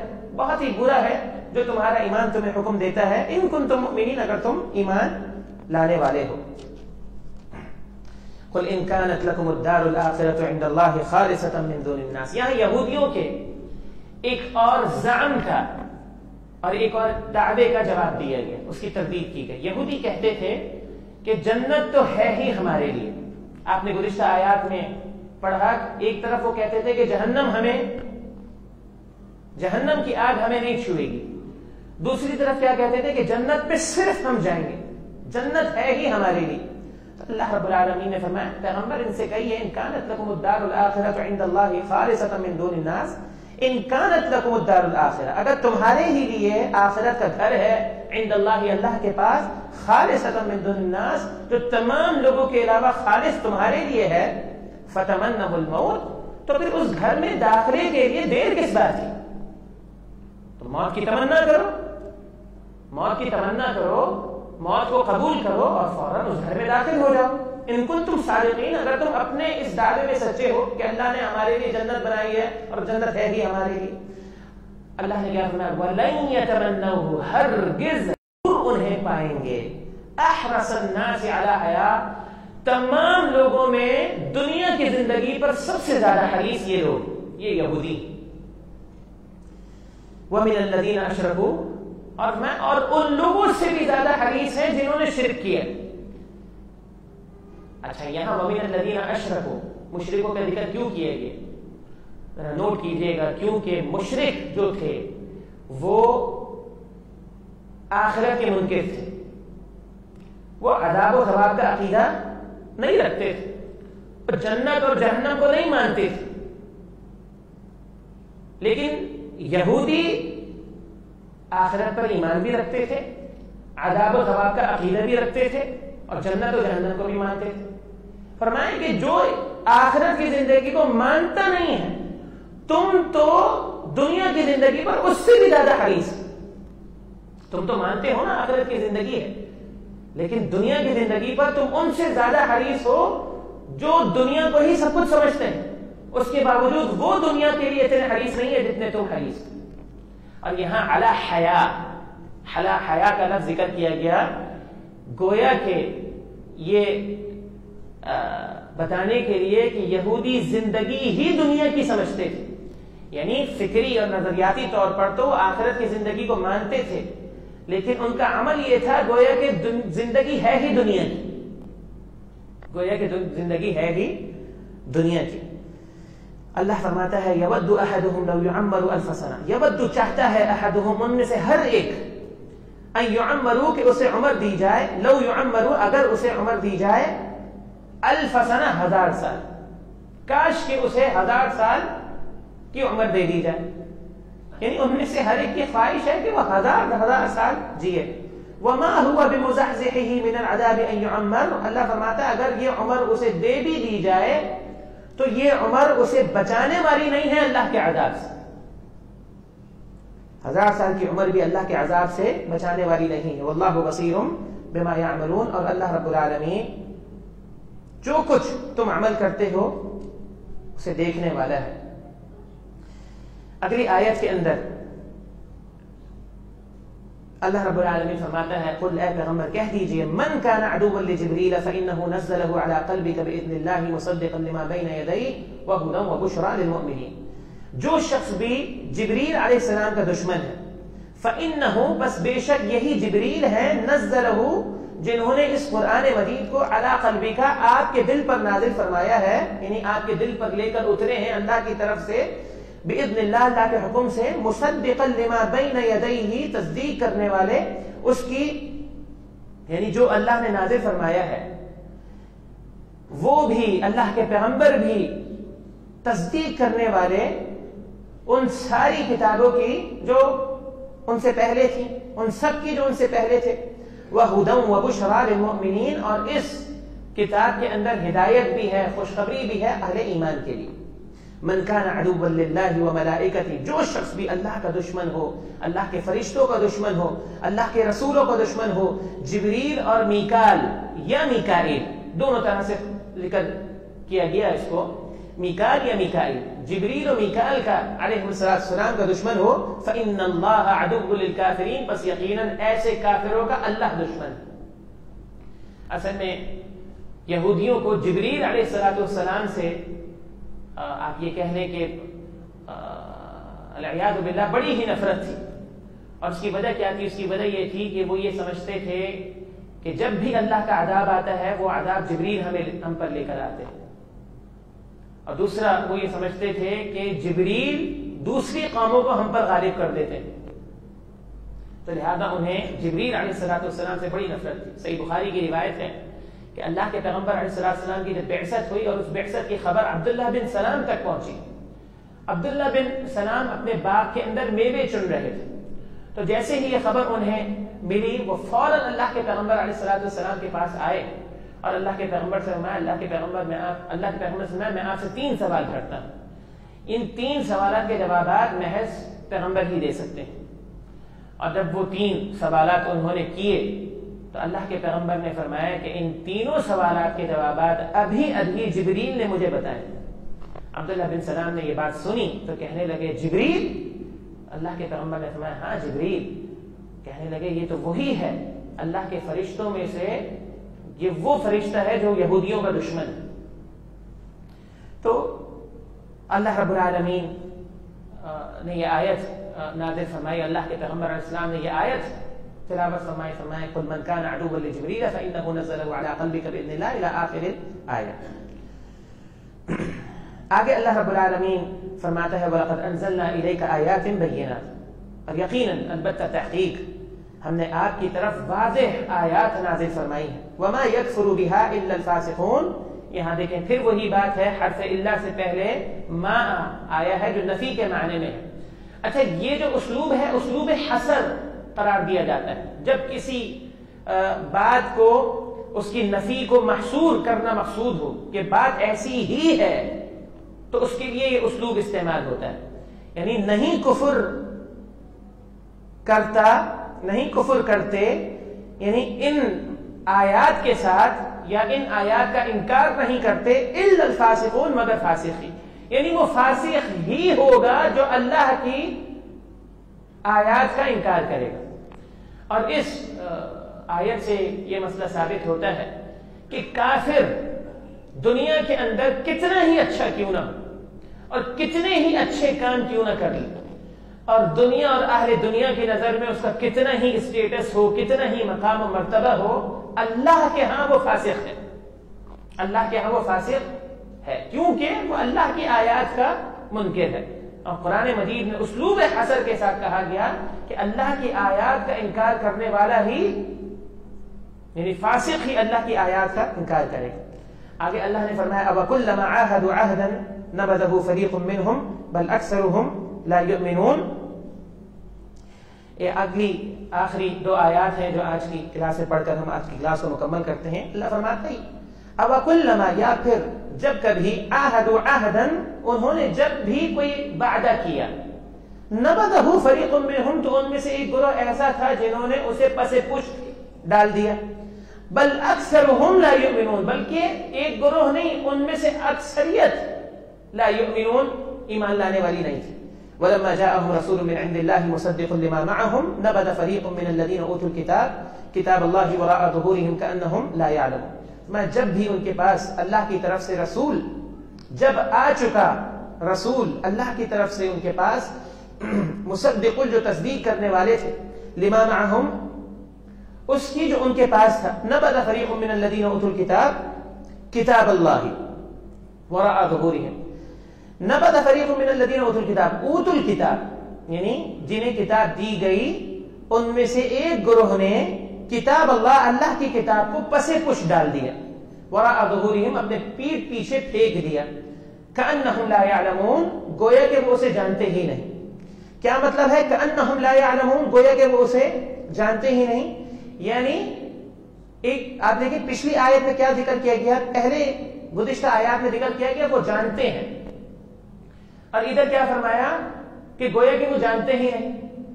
مقصود کیا ہے؟ مقصود یہ ہے کہ وہ سب کچھ جانتے تھے، لیکن انکار انہوں نے اس انداز سے کیا گویا کہ اس کے بارے میں کچھ جانتے ہی نہیں ہیں۔ یہاں پر الحمدللہ اللہ کی توفیق سے آیت نمبر 101 مکمل ہوئی۔ اگلی کلاس میں اگلی آیت 102 وَاتَّبَعُوا مَا تَتْلُو الشَّيْطَانُ وَاتَّبَعُوا مَا تَتْلُو الشَّيَاطِينُ سے انشاءاللہ شروع ہوگا۔ اس سے پہلے کہ ہم اختتام کریں، سورہ بقرہ کے اندر یہ جو قرآن مجید کی دوسری صورت ہے اور قرآن مجید کی سب سے بڑی صورت ہے، عظیم صورت ہے، یہ وہ صورت ہے جسے صحابہ کرام رضوان اللہ علیہم اجمعین نے دنوں میں نہیں، مہینوں میں نہیں، سالوں اس کو پڑھا ہے اور اس کا فہم حاصل کیا ہے، اس کے اندر غور و فکر تدبر کیا ہے۔ بڑی اہمیت کی حامل یہ صورت ہے، خاص طور پہ اس کا پہلا سپارہ 5ویں رکوع سے لے کر 14ویں رکوع کے اختتام تک اللہ رب العالمین نے اس کے اندر بنی اسرائیل کا تذکرہ کیا، بالخصوص یہودیوں کا تذکرہ کیا۔ ایک ایک بات اللہ رب العالمین نے کھول کر بیان فرمائی ہے۔ اس کے اللہ اعلم 2 بنیادی مقاصد ہیں۔ ایک مقصد تو یہ ہے کہ یہودیوں کے تعلق سے ہمارا نظریہ ڈیولپ ہو، ہماری فکر بنے کہ اللہ رب العالمین نے ان کے ساتھ کیا معاملہ کیا، ایک کے بعد ایک انعام ان پر نازل فرمایا گیا، اور وہ اللہ رب العالمین نے ان کے لیے کیا جس کی مثال تاریخ میں نہیں ملتی، اور اللہ رب العالمین نے ان کو ان کے وقت میں اقوام عالم پر فضیلت عطا فرمائی، پوری دنیا پر اقوام عالم پر انہیں فضیلت عطا فرمائے. اور انہوں نے اس کے ساتھ کیا کیا؟ لہذا یہودیوں کے تعلق سے کچھ اہم باتیں ذکر کی گئی. ان میں سے ایک بات یہ ذکر کی گئی کہ انہوں نے اللہ کی آیات کا انکار کیا، اس کا مذاق اڑایا، اس کا تمسخر کیا. اللہ کے رسولوں کا انکار کیا، ان کا مذاق اڑایا، ان کا تمسخر کیا، حتیٰ کہ انہیں قتل تک کر دیا. اللہ کی نافرمانی کو اپنا وتیرہ اور شیوا بنایا اور اللہ کی حدود سے بغاوت کی. اور وہ اپنے اس طرز عمل پر قائم تھے اور قائم ہیں اور قائم رہیں گے. لہذا اللہ رب العالمین نے نبی کریم صلی اللہ علیہ وسلم کے دور میں عہد نبوی میں ان کو دنیا کی رسوائی عطا فرمائی ہے. اور اس دنیا کے اختتام پر، جب یہ دنیا اختتام پذیر ہوگی اور قرب قیامت جو علامات جو ذکر کی گئی ہیں ان میں بھی یہ علامت ذکر ہے کہ یہودیوں کو اللہ رب العالمین رسوا کرے. لہذا ان کے تعلق سے ہمارے اندر ایک نظریہ ایک پیدا ہو کہ یہ وہ قوم ہے کہ جنہوں نے اللہ کی زمین پر فساد برپا کیا، جنہوں نے یعنی آپ کہہ لیں کہ یہ جو طرز عمل بنو قریظہ اور بنو نذیر کا جو بیان کیا گیا، مدینہ کے اندر اوس و خزرج کے حلیف بن جاتے تھے اور پھر آپس میں ایک دوسرے کو لڑاتے تھے. اس کا مقصد جو ذکر کیا گیا، دو بنیادی مقصد تھے. ایک مقصد تو اس کا یہ تھا کہ وہ اپنا سیاسی تفوق، اپنی چودراہٹ جو ہے وہ قائم رکھے، اور دوسرا اس کا مقصد تھا کہ وہ معاشی مفادات حاصل کرے. اس دور میں بھی آپ یقین جانیں کہ مدینے کے اندر یہ تعداد میں بہت تھوڑے تھے لیکن سیاسی اعتبار سے بہت مضبوط تھے. اور اس کی بڑی وجہ یہ تھی کہ مدینہ کے اندر جو قبائل موجود تھے مشرکین کے، اوس و خزرج، یہ ان کے حلیف بن جاتے تھے اور ان کو آپس میں لڑاتے تھے اور آپس میں لڑانے کے بعد اپنے سیاسی مقاصد حاصل کرتے تھے، اپنی سیاسی برتری کو قائم رکھتے تھے. اور دوسری طرف باقاعدہ اس بات کا تذکرہ ہے کہ اوس و خزرج کو اپنا اسلحہ بیچتے تھے، مفادی مفادات. تو یہ طرز عمل اس وقت بھی تھا، آج بھی ان کا یہی طرز عمل ہے. قوموں کو جو ہے وہ ان کے اندر جو ہے نا وہ ایسے معاشی استحصال پیدا کر کر، ایسے مسائل پیدا کر کر، بد امنی پیدا کر کر اس میں مداخلت کرتے ہیں اور پھر اس کے ذریعے اپنا سیاسی تفوق اور چودراہٹ قائم رکھتے ہیں، اور دوسری طرف جو ہے وہ معاشی مفادات حاصل کرتے ہیں. اس دور کے اندر تو محدود معاشی مفادات ہوں گے، لیکن جیسا جیسا یہ وقت بڑھتا گیا ویسا ویسے یہ ان کے معاشی مفادات بڑھتے گئے. اور آج بھی آپ جانتے ہیں دنیا کے اندر یہ سب سے بڑا بزنس ہے جو اسلحے کا بزنس ہے، جو قوموں کو لڑا کر کیا جاتا ہے.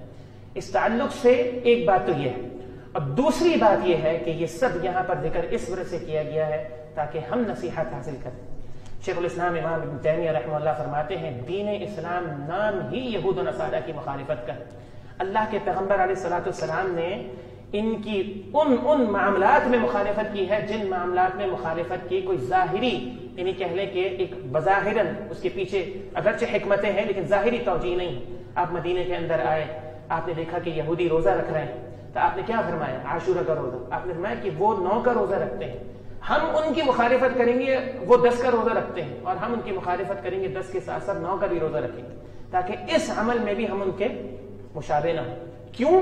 کیونکہ اللہ رب العالمین نے فرمایا ضربت علیہم الذلۃ والمسکنہ، یہ وہ قوم ہے جس پر اللہ نے ذلت اور رسوائی اور مسکنہ کو مسلط کیا ہے، اور یہ وہ قوم ہے جس پر اللہ کا غضب نازل ہوا ہے. اور جو قوم مغضوب علیہم، اس قوم کے تعلق سے دل کے اندر محبت ہو، یا اس قوم کے جو طرز عمل ہیں، یا اس قوم کے جو شیوا انہوں نے اپنایا تھا اس کو اپنانا، یا پھر ان کے نقش قدم پر چلنا، یا اہل ایمان کو زیب نہیں دیتا. اور جو بھی اس طرز عمل کو اختیار کرتا ہے اور اللہ رب العالمین کے احکامات سے بغاوت کرتا ہے، تو انہی کی طرح اس کے لیے بھی رسوائی ہے. اللہ رب العالمین باتوں کو سمجھنے کی اور جو کچھ ہم نے سنا ہے اسے سمجھ کر عمل کرنے کی توفیق عطا فرمائے. اقول قولی ھذا وآخر دعوانا ان الحمد للہ رب العالمین. اگر کسی کا کوئی سوال ہو تو وہ کر سکتا ہے.